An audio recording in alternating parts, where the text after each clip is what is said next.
following sermon was delivered by Pastor Albert N. Martin on Wednesday morning, October 22nd, 2003, at Trinity Baptist Church in Montville, New Jersey, during the annual Trinity Baptist Pastors Conference. Just as the general biblical background to the matters we'll address in this hour, let me just read the verse and a few around it to which I made reference in the previous hour in 1 Corinthians chapter 14, reading verses 6 through 12. But now, brethren, if I come unto you speaking with tongues, what shall it profit you, unless I speak to you either by way of revelation, or of knowledge, or of prophesying, or of teaching? Even things without life, giving a voice or a sound, whether pipe or harp, if they give not a distinction in the sounds, how shall it be known what is piped or harped? For if the trumpet give an uncertain voice or sound, who shall prepare himself for war? So also you, unless you utter by the tongue speech easy to be understood, how shall it be known what is spoken? For you will be speaking into the air. There are, it may be, so many kinds of sounds in the world, and no kind is without significance. If then I know not the meaning of the sound, I shall be to him that speaks a barbarian, and he that speaks will be a barbarian unto me.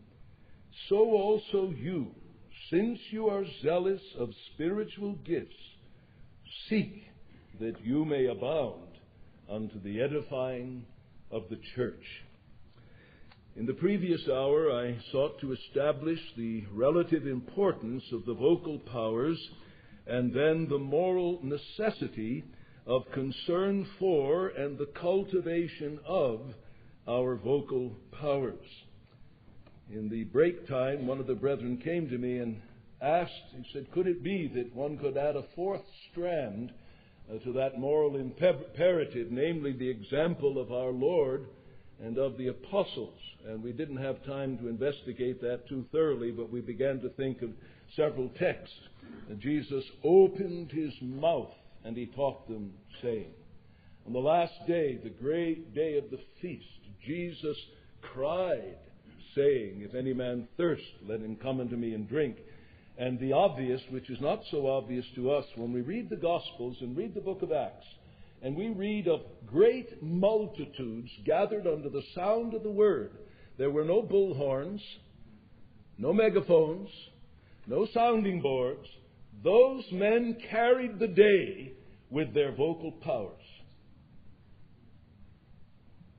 You see, it's unwritten in terms of, and that means in parenthesis, that they, but surely implied in all of that is they saw that without the faculty of being able to address so many multitudes, and often in the open air, they could not fulfill their God-given mandate with regard to the proclamation of the Word. And I'm going to come to it on the curse that these things are in the cultivation of our vocal powers. In some instances, they are very helpful technological assistants, but 90% of the time, they're a curse in hindering us from cultivating our God-given vocal powers and potential in the use of those powers. Well, so much for that little P.S. that was suggested to me by one of the brethren. And what I want to do in this hour is to address just one concern, and it is this. I want to identify in your hearing and with you the various elements of our vocal powers and to persuade you that not one of them should be ignored, uncultivated, or poorly regulated in the act of preaching. This one thing I do in this hour. I want to identify the various elements of our vocal powers and attempt to persuade you that not one of them should be ignored, uncultivated, or poorly regulated in the act of preaching. What then are the various elements of our vocal powers? I'm not about to attempt to identify them exhaustively and with technical precision.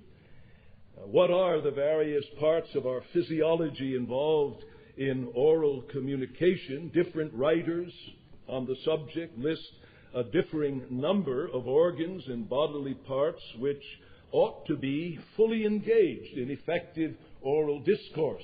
One writer I consulted said there are no fewer than 30 bodily organs involved in effective oral communication. Well, suffice it to say that I think all of us would agree that well-planted feet form the foundation and the base of effective speaking. It's when a man's feet are firmly planted and his body stance is such that he's ready to use the abdominal muscles, the diaphragm, the lungs in an erect position, and all teachers on this matter all agree that that's the starting point. Effective speaking here begins with your feet. And if you have a terrible habit of sort of having your pelvis displaced and leaning one way or the other and don't have a good base, you've just started with a bad foundation, and there most likely will even be problems along the way. And then, of course, in addition to the good base, we engage our stomach muscles, the diaphragm, the lungs, the larynx, the nasal cavities, the tongue, the teeth, and the lips as active parts in anything approaching effective oral discourse to a group of people.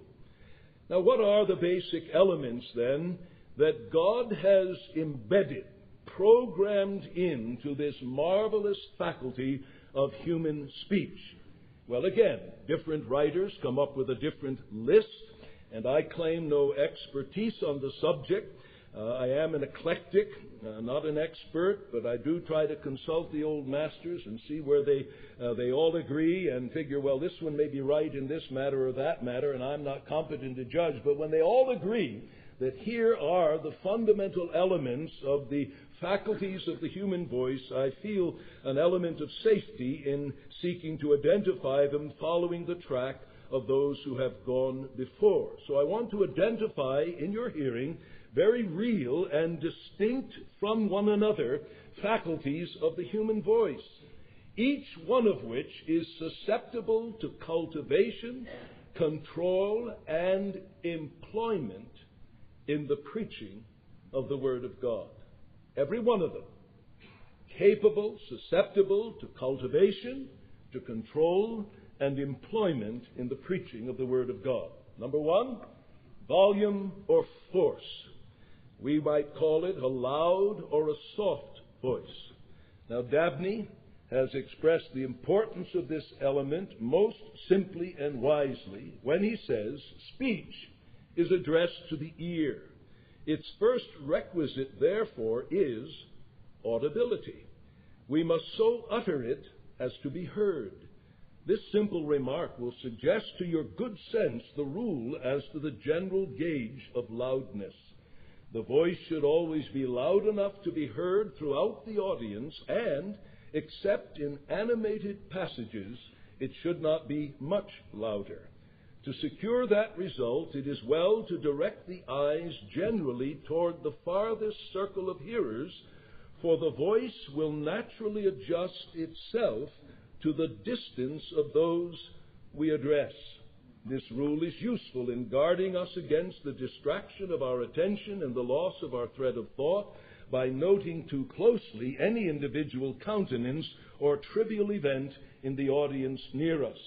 Now, Dabney could say in his day, before the day of microphones and PA systems, the voice will naturally adjust itself to the distance of those we address. This wretched instrument has made that no longer true. It's not a given.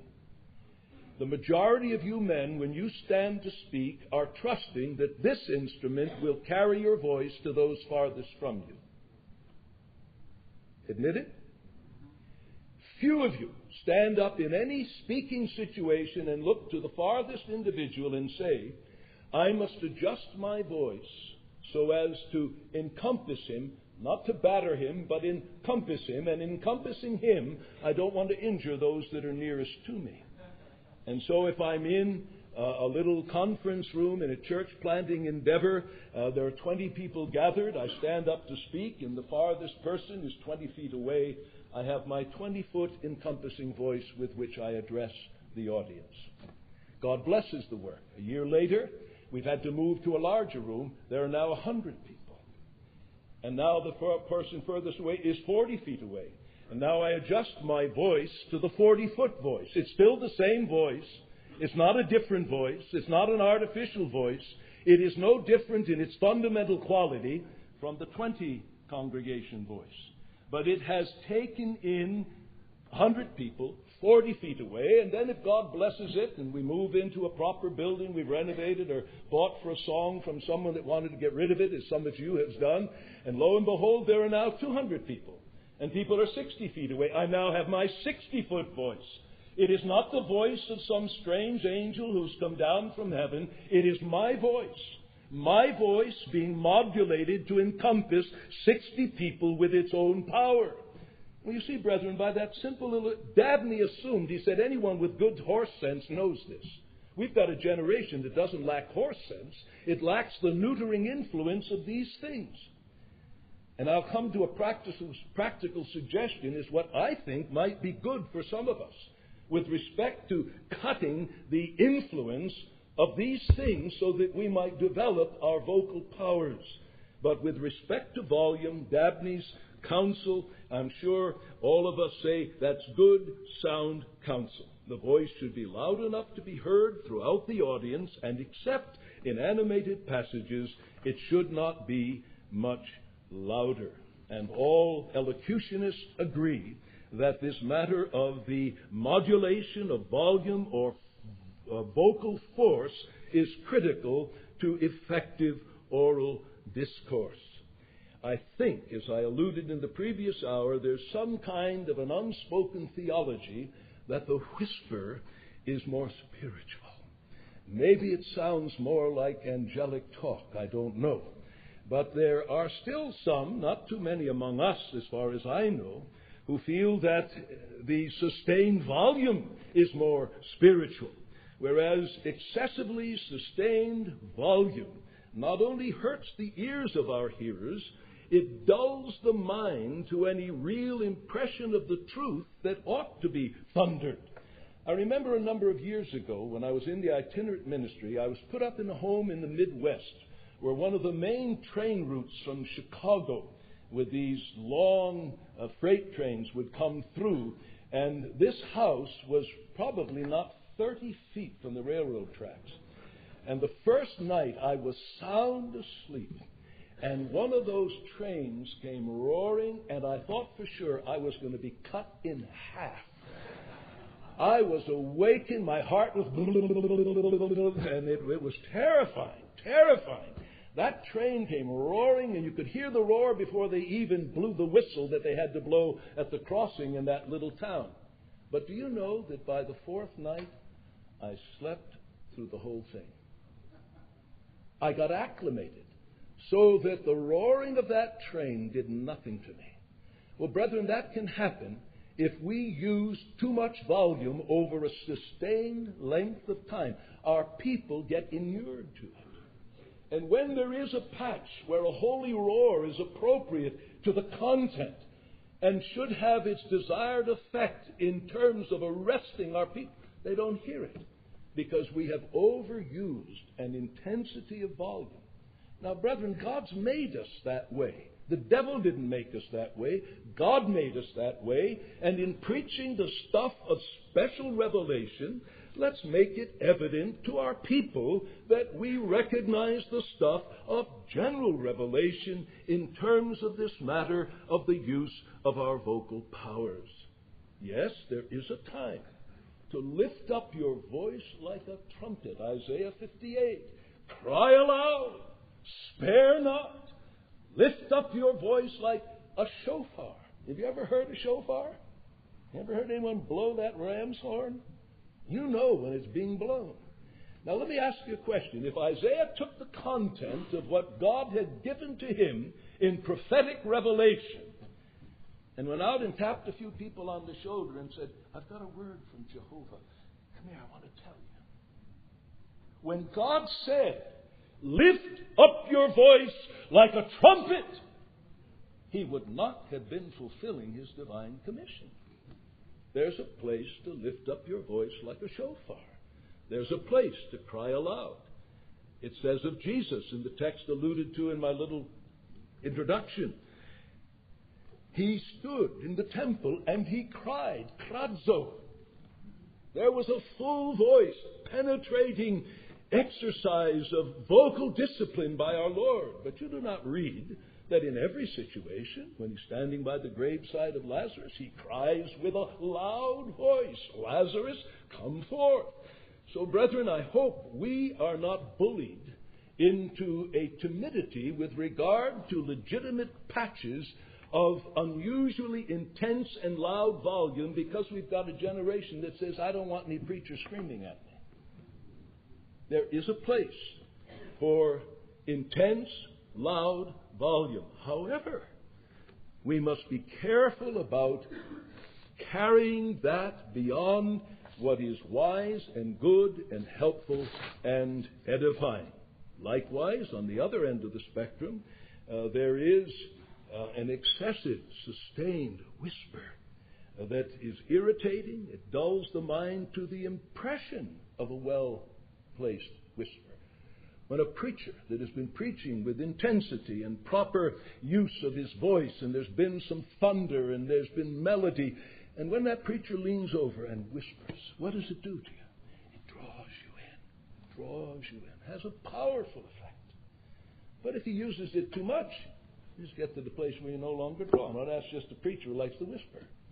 And you see, it's God who's made us that instinctively and without cognition, we don't even think about it. That's the way we react to these things. And so, in this matter of the volume or force of our voices, we need to plead with God that we will cultivate our voices so that in those times and with respect to those subjects where a holy roar is in place, we have the ability to stand on our feet, fill up our lungs, constrict our stomach muscles, and use our diaphragm and give out a holy roar.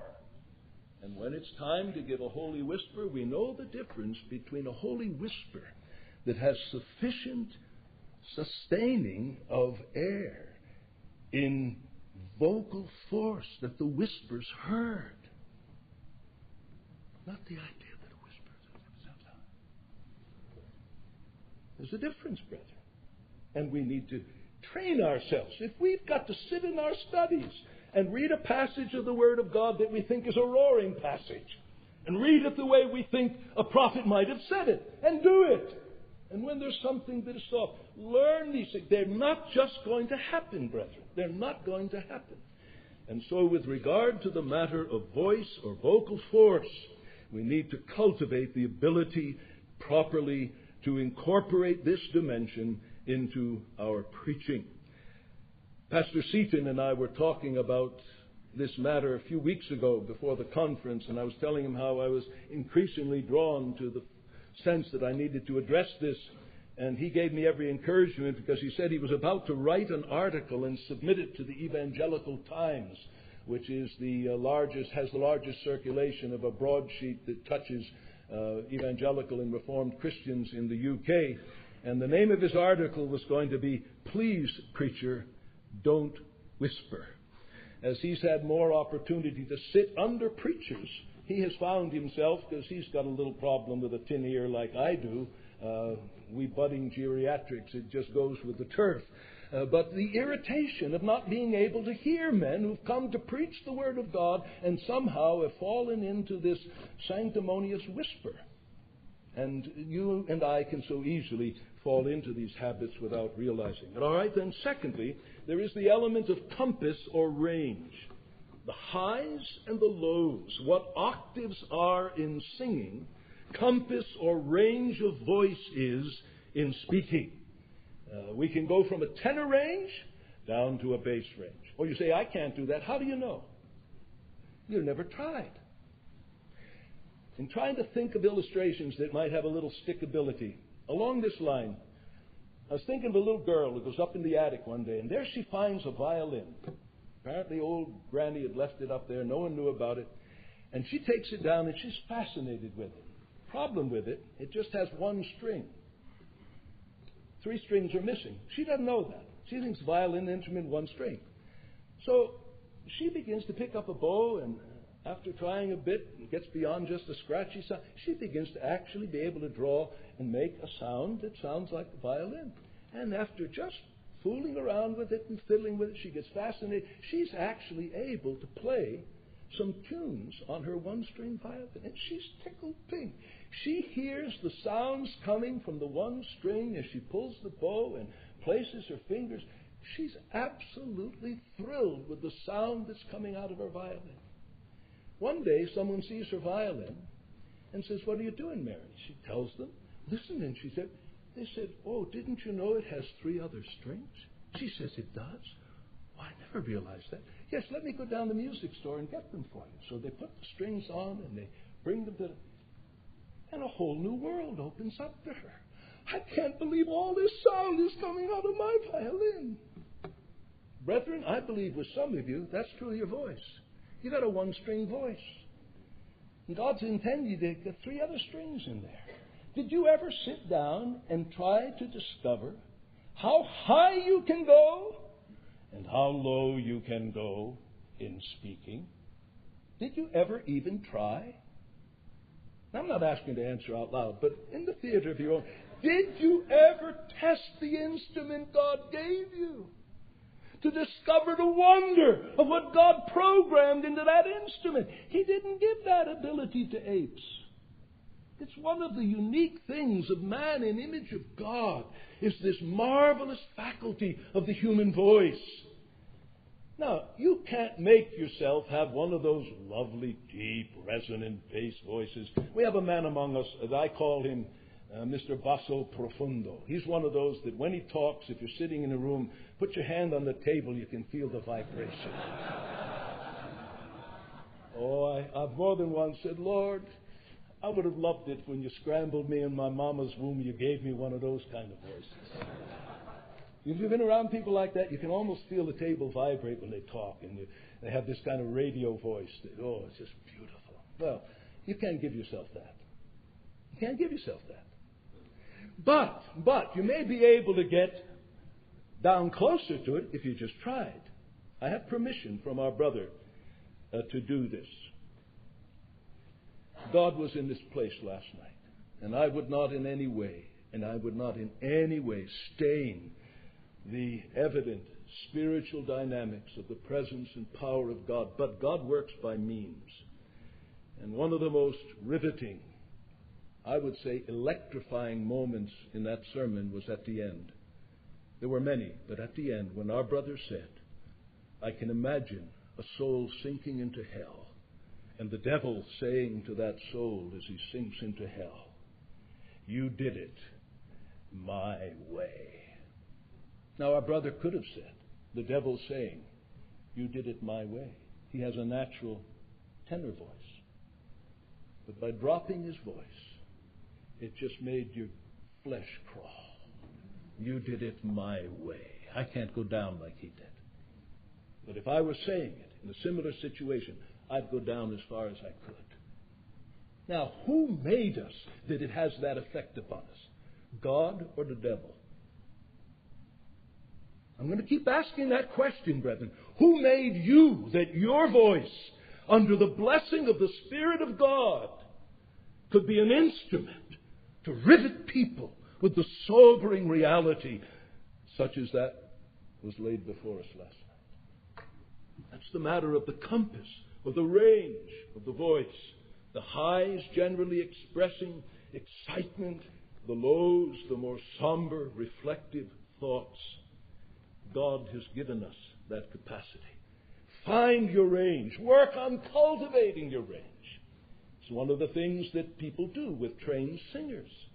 When you hear a Luciano Pavarotti, or you hear a Placido Domingo, or you hear, I can name some of the feminine divas as well, You say, oh, what a marvelous voice God has given them. Yes, God gave them the raw materials, but I tell you that you're hearing isn't just happening. They have areas of the voice that are natively stronger than others, and they work on. You'll hear them say, I have been working on my upper register. I'm weak in the upper register. I'm weak in the lower register, weak in the mid-register. And these people, with all of their native endowment and all of their experience, apart from a day or two after singing a demanding operatic role or a demanding concert hall exercise, do you know that they vocalize every single day? Someone came to a famous tenor, an aspiring young man, saying, oh, so-and-so, I think it was Healy or one of those older men, when did you begin to become a tenor? He said, 20 minutes ago. I've just come from my daily vocalizing. And if they don't do it, you know what happens? The compass begins to shrink. If it's not exercised to the full in the upper register, exercised to the full in the lower register, it begins to shrink. They do that to be what the people had made the prophet Ezekiel. Thou art like one who sings with a pleasant voice. We love to hear a pleasant voice.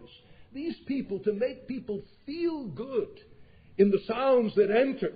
Brethren, what a noble calling we have. Compared to ours, theirs is play stuff.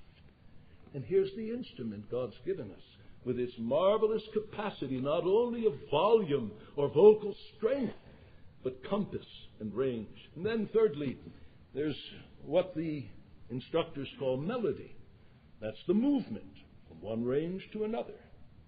What the notes are going up and down on the scale, melody is to the voice. The exact opposite is the flat monotone of the computerized voice. You all heard it, haven't you? To me, the clearest example of it used to be, it's been a long time since I've gone through the airport at Atlanta, but you go into that car that's going to take you from one terminal to another, and what you hear is this. You have entered the computerized train system between terminals A and B. Move to the back of the car. When you have arrived at Terminal A, the doors will automatically open and you will exit. Thank you. That's it. You see, what happens in the IC unit when the heart stops and the line goes straight? That's what's happened here. You might as well call it a dead voice. It's not the voice of a living creature that has melody to it, that sings as it speaks. And all of us have the capacity for melody. The range will be different in one person to another, even cultivated to the highest. But brethren, we can so easily, and I find maybe I'm just unusually perverse in this, but there are times when I'll start preaching and I'll what's coming back in my ears? I say, I've got to get out of that. I got into something that was a 2 or 3 note range that was not where I felt comfortable, and it was the hardest thing to get myself out of there. I'm in the midst of a sermon, in the introduction or something, and what I'm hearing I don't like. I don't know how to get off this horse and redirect it.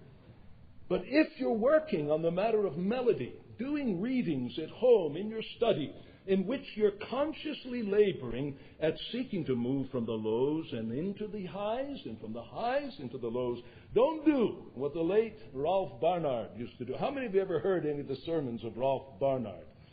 He was a pioneer in terms of a man that believed the doctrines of grace and preached them. Well, you know what Ralph Barnard would do. He would go from his lows to his highs without any warning. He'd be talking along. Scared the liver out of it. There was just no movement. There was no melodic fluidity to the voice. Well, brethren, again, God has made us with an appreciation for the melody. Shouldn't we make God's truth as melodious as we can by prayer and pains? Why should God's truth be musically ugly and dissonant? You got any reason why it should be? I don't know. There's enough in the truth itself to be offensive without adding to its offense for lack of cultivating this capability of melody, capacity for melody in our speaking. Well then, fourthly, there is emphasis. This is the coloring or the highlighting of words. It may be a combination of volume, of pitch, of pacing, but emphasis, so that I like to think of it in terms of the coloring of words, smelling the flavor of words, and helping people to smell their flavor, helping them to see the brighter colors of certain words.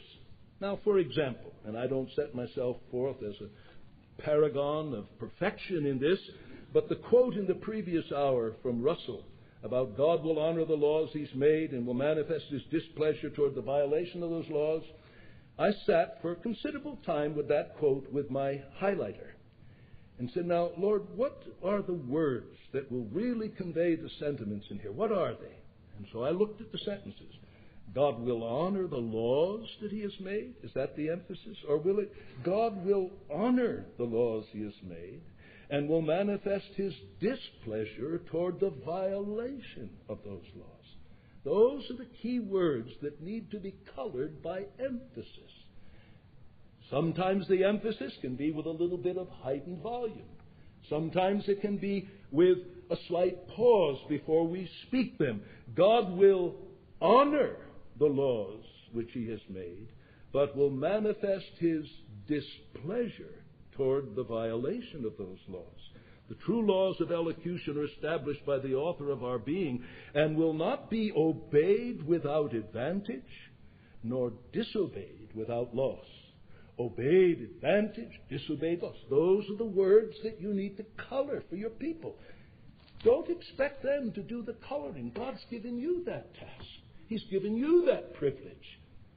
And it's our responsibility to cultivate an ability to be sensitive to the coloring of words by means of emphasis. And then we come in the fifth place to what, in my judgment, is one of the most critical matters, and that is distinctness in our utterance. Giving to each part of a word its due pronunciation. The separation of words by pronouncing all of the consonants. And it's interesting, certain teachers of elocution say, take care of the consonants and the vowels will take care of themselves. Others say, be careful to give the vowels their full weight and the consonants will take care of themselves. Well, thankfully, Dabney's counsel to the young men he trained for the ministry is, do justice to both of them. Listen to what Dabney says, very helpful. The public speaker must never move so rapidly as to huddle his syllables. While he observes due accent and emphasis, he must give space for the distinct enunciation of both the vowels and consonants of all unaccented syllables. There's a tendency growing in this our material age. Imagine this, writing this stuff over 100 years ago. 150 years, almost 100. Yeah, 100. Yeah. Let me go back now. Tendency in this our material age to a curtness and hurry of enunciation which threaten to destroy the melody and the very identity of the English as a spoken language. This fashion is to disregard the characteristic vowel sounds of all syllables except the one which bears the accent, and to reduce them to the E mute of the French or to the schwa sound of the Hebrew. Such speakers pronounce the adjective capital, for instance, as though it were capital. Cardinal, in their mouths, is cardinal. Memory is memory. Governor is governor. Innocent is innocent. This detestable usage would reduce our noble tongue to a torrent of sibilant dissyllables. It is the vowels which are heard. They constitute the real voice of language. The consonants are but the checks or stoppages which the tongue, teeth, lips, and palate impose upon the stream of sound. To suppress or diminish the vowel sounds tends, therefore, to substitute for the music of the flowing river the perpetual gurgle and clatter of the valves of the mill. Rhetorical melody resides in the vowel sounds. If you would possess this charming grace of speech, the vowels must each one be distinctly spoken. It is true that the consonants give the articulation. They give to human language that grand peculiarity which distinguishes it from the cries and songs of beasts and birds, and thus renders it symbolical of an infinite diversity of thought, while the merely vowel sounds of the animal world only express a few instinctive passions. Both vowels and consonants then should receive their full enunciation, distinctness of speech. And brethren, I believe that some of us, and one of the old writers alluded to this, have mistaken our calling for preachers for that of ventriloquists. I gave you a little taste of the ventriloquist. I've had fun in preparation for this, sitting at my study, locking my teeth, and seeing how they do it. What sounds do you substitute in the throat for P and B that can only be pronounced as they ought to be pronounced, and use your lips? And I've had a lot of fun working with that. You ought to try it sometime. You're getting bored and need a little something to wake you up. Just lock your jaw like this and see what you can do to talk in such a way that your wife can understand you. It really works. You don't use your lips. You substitute a T for the P. I found out that. You use your lips. You see, it's lips.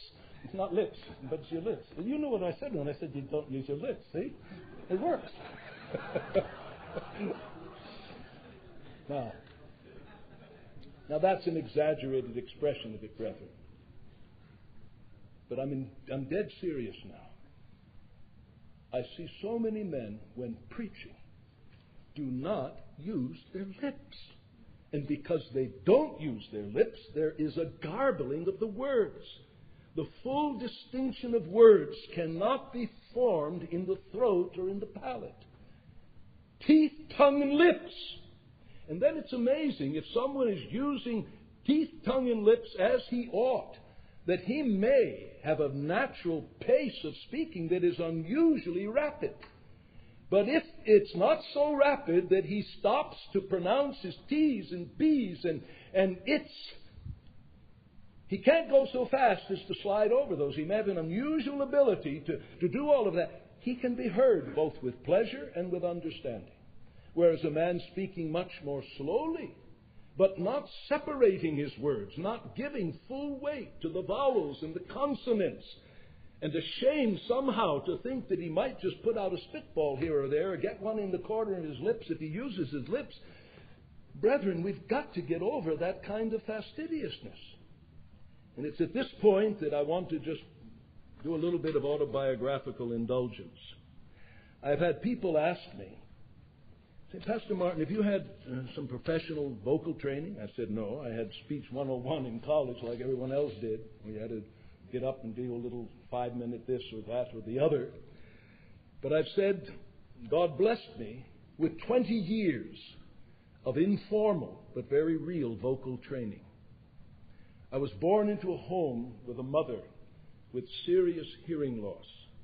In the teenage years, she lost about 60% of the hearing in one ear and 30 in the other. She used to have, I remember as a little boy, she had this thing that looked like a small pocketbook that hung on her side. That was the first of the hearing aids.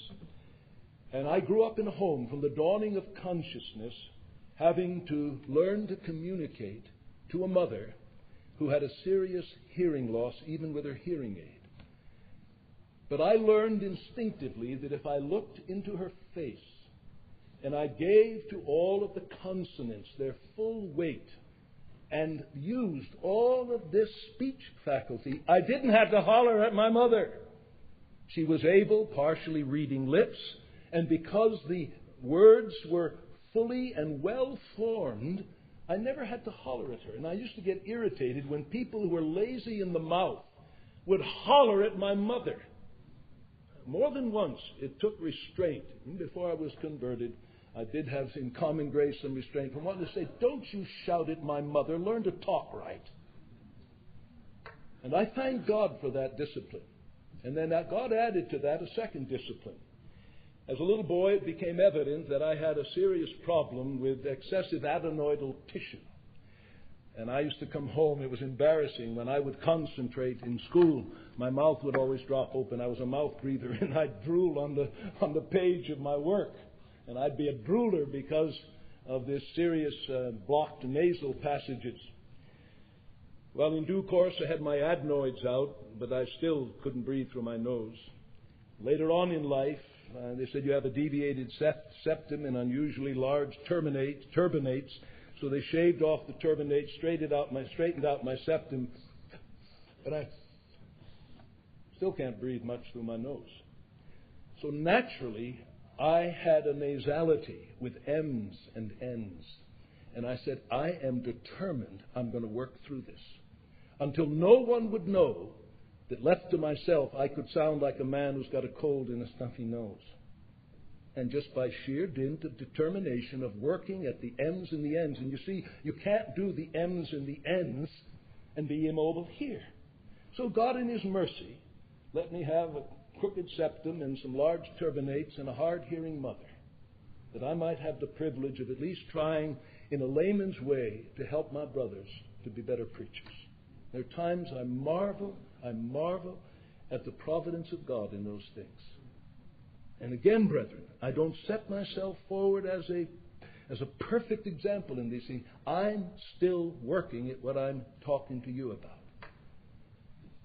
My son-in-law will tell you, he scared the liver out of me this morning. I'm up in my study, I'd had my devotions, and I was going over one of these quotes, saying, Lord, what's the best way to read that? And I'm concentrating. He came in my study without knocking on the door, and I looked up, and I didn't know whether it was the angel Gabriel or whatever. And Lord will tell you, I just go start. But brethren, I'm working at it all the time. Working at it. Why? Not because I want to promote some reputation of being an eloquent pulpiteer. God knows I'd sooner die than ever have that as a motive. It's I want to bring my best to the service of the Word of God. I want the young people growing up in our church to have a remembrance of what preaching is as a vocal exercise as well as a divinely instituted spiritual battering ram against the powers of darkness. That they might, when people say, preaching's not interesting, they can say, you don't know what you're talking about. You should have heard my old pastor. He talked in a way that got inside you. He talked in a way that was clear. He talked in a way that warmed you, that grabbed you, that gripped you, that moved you. And you want to leave that legacy with the kids? I hope you do. I hope you do. Not to have a memory of, preaching is rather dull, but Mama said I need to listen to it. It's good for my soul. And so, brethren, I would urge you, with respect to this matter, particularly of distinctness of speech, to work on it.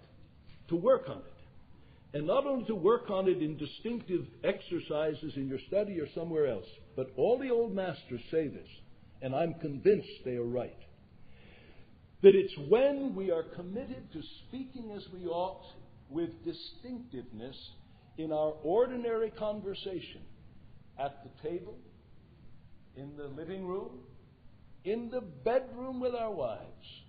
It is then that when there needs to be more vocal power in speaking, it's all going to come out over a conduit that it's as natural to speak with distinctiveness as it is to breathe.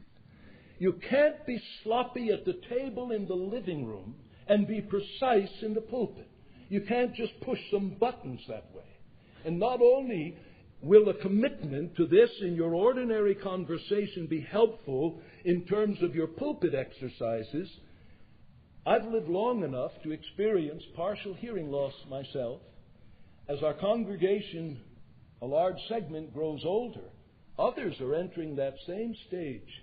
And it is frustrating for good and godly people whose hearing loss is not serious enough yet to go through the indignity and the trauma of a hearing aid, which I'm seeking to do. And it's not easy. When just a little more distinctiveness and volume in ordinary conversation would enable them to be encompassed in all of that conversation and not constantly remind them that they're getting old and that they've got a tin ear. Now, I've gotten over being embarrassed. I'll just say to people, rather jokingly, would you mind speak up a little bit? I'm getting a tin ear here, and that's my little, it just comes automatically, and then they will often accommodate themselves to it. But there are people out there in that condition. And why embarrass them? Why force them to kind of look glassy-eyed and say, I think I know what they're saying, and you know that look when people aren't really comprehending, but they're trying to be polite. So work on this matter of distinctiveness, of pronunciation and enunciation. Do it in a more exaggerated way in your vocal exercises. One brother I'm working with right now, he comes and stands in his pulpit when nobody else is around here during the week. And he reads. And he says, Pastor, I just go like this, and I just try to get all my lips and tongue and cheek, and just find there's an awful lot of stuff here that's been just lazy, and just get it working. Now, what are we doing this for, brethren? We're doing this for the sake of Christ and His truth, and the going forth of that truth into the ears of our generation. Well, then, I must hasten on to element number 6, speed or tempo. Each one of us will find that we have a median speed. Well then, having found what that is, don't get so locked into it that that's all you do in your speaking. Find that speed which for you is a comfortable speed from which you can move forward into more rapid speech where the substance of what you're saying warrants it, or where you can slow down without being ponderous. Again, trying to put images in your head.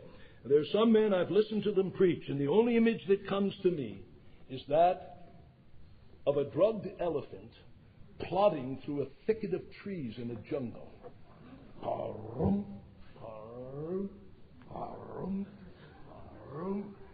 They are so determined that you will get every single word of the sermon, that they continue in that ponderous way, sentence upon sentence, word after word, point after point, until you want to say, my brother, get on with it. Get on with it. Get on. Don't you feel that when you're sitting? Come on, come on, come on. Come on, get on with it. Let the elephant pick his feet up a little bit. Dance a jig in the woods, but move. But move, all right? Then there are other brothers.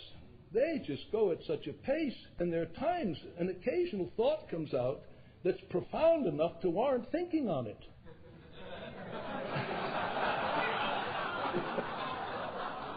You want to raise a handkerchief, say, brother, stop, wait a minute. That was pretty good. I'd like to think about that for a minute.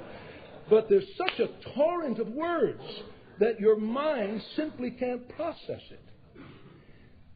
Now, again, I've given the exaggerated things, but it underscores again, and it answers to your own consciousness. You see, that's what I'm trying to do all along the way, that these distinctions are not artificial or inconsequential. You've experienced those things. And so we must work at cultivating a proper speed and appropriate tempo. And in that, of course, is the whole matter of the place of a judicious pause. One of the most profound rhetorical devices is a well-placed pause. When something is said that, in the language of Jesus, let this sink down into your ears. Some people never pause. And there's no time to let anything sink. Let these words sink down into your ears. The pause. However, some brethren, you get the impression that they think they're giving you a profound statement every third sentence because they're giving you a long pause. And I want to sit there and say, brother, it wasn't that profound to warrant a pause. Just get on with it now. I'm ready to follow you in the next thing. So, and sometimes, as McIlvaine, I may quote him, oh no, time's gone already. But one of the old writers, McIlvaine, a master in these things, who taught elocution, he was professor of belles lettres at Princeton College back in the 1800s. But he mentions, with respect to these things, we can develop habits that we're not aware of. And you see, we had things that the old elocutionists didn't have. We've got tape recordings. We can listen to ourselves. Now, after 10 minutes, some of us are tempted to cry with Cain, my punishment is more than I can bear.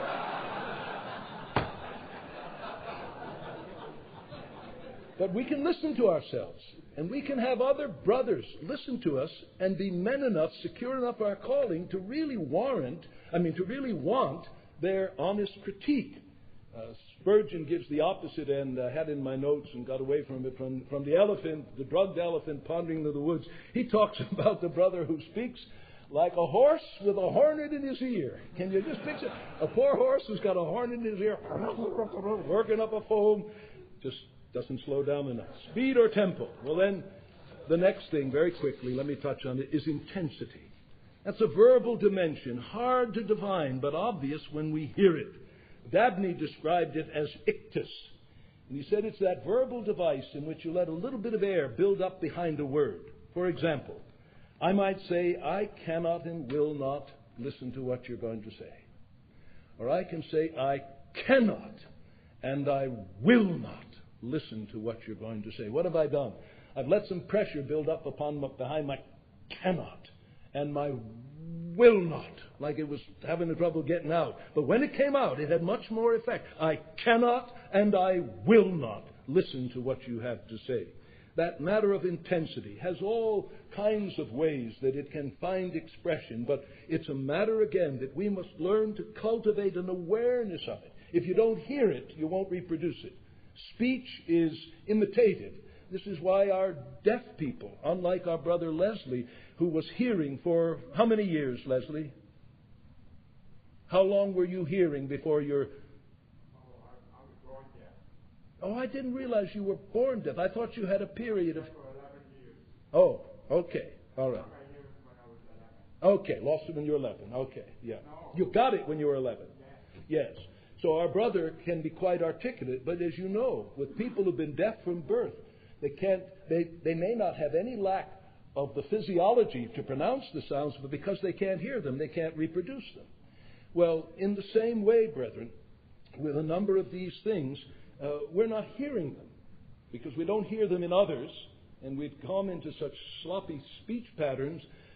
We've got to begin to hear them. And a good thing to do is to sit and to study and say, well, I think this is what... Oh, yeah, there's another note in my violin I didn't know was there that I can use in the service of my Lord. So, in summary, let me take just a couple of minutes. I urge you to think of these 7 elements of your vocal powers and ask yourself, am I aware of them? And am I cultivating them so that they come to my aid to serve me and my Master in the act of preaching? Do my volume, compass, melody, emphasis, distinctness, speed, and intensity lend their appropriate service to the words of truth when I speak in my Master's name? Now, I'm not suggesting that we enter our pulpits with a 7-point checklist and set it next to our notes. No. When entering the pulpit, these things ought not to be, except in extraordinary places, consciously before us in the act of preaching. In the act of preaching, we're taken up with God, His truth, His people, our yearning that we do them good. Those elements that create true earnestness, as we heard yesterday morning. But I am saying we might do well to have a 7-point checklist in our study and commit ourselves to some definite vocal culture in which this week I'm going to work on volume. This week, I'm going to work on pacing. This week, I'm going to work on the other. Now, some of you say, well, if I began to do that and the changes were evident in my preaching, my people will begin to think I'm a fake. No, they won't. You just stand before them and say, look, you prayed for me at the pastors' conference this year. And among the many things God spoke to me about this matter, that I've not been using my voice to your highest profit and to God's greater glory. And I want you to know, dear people, I'm working on this. You're going to hear some things come out of me you haven't heard before. And I'm only doing this for your good. Will you pray for your pastor that I may make better use of this instrument for your good and God's glory and the salvation of sinners? Now, if you've got true people, they're going to love you for that. Most likely, some are going to come and say, Pastor, I'm so glad. I just loved you too much to tell you. You just get on a tear and you are irritating. Or they may come to you and say, you know, you developed that holy whisper 3 years ago, and frankly, there are times I want to stand up and say, stop this stinking whisper, and I can't hear you. Pastor, I'm so glad. I would be very surprised if you wouldn't have some people respond that way to you. And so you will just, in the right sense, go up in their stock as a man who is doing what? Giving yourself wholly to these things, that your progress might be manifest unto all. In this whole matter of vocal culture, we labor to increase our strengths, to diminish and pare off our weaknesses. That's basically what we're attempting to do. Increase our strengths, pare off, neutralize our weaknesses. And since we live in the advent, as I said, of recorded sermons, we're able to hear ourselves, and we have brethren who love us and whom we trust, and we can secure their services to help us to make progress in these things to the glory of God. Well, I had a couple of other quotes, but they'll have to wait for another time. My final word is this. When I addressed these things 4 years ago, I had 2 more lectures. And in those lectures, I tried to give a poor man's list of counsels for practical things to do for vocal culture. And we've made sure that copies of those tapes are available. And I would urge any of you who've been persuaded that this is an area that you need to work on. I've tried to give what I think, and there's nothing original in that. Most of it comes out from the old masters, and hopefully that will give you something more than just a desire to do something, but actually give you some specific, concrete suggestions as to what can be done that by the grace of God you might improve in this area of the use of your vocal powers. Well, thank you for being patient with me, brethren, and I trust that in the days to come, it'll be a wonderful thing to come to some of your assemblies and have people say, Pastor Martin, I can't thank you enough.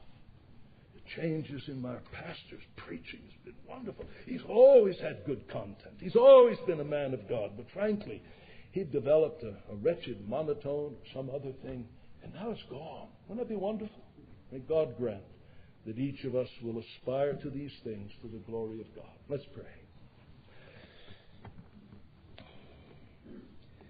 Our Father, we do earnestly pray that you will help us as your servants. We are conscious of so many deficiencies. We're conscious that we are not what we ought to be in any area of life or ministry. But we are also conscious that you have put within our hearts a passion to be better men, to be better preachers, to be better pastors. Lord, help us that passion and desire may find legitimate and helpful avenues of expression, and that each one of us, by your grace, will labor to speak your word in as attractive, winsome, effective manner as prayer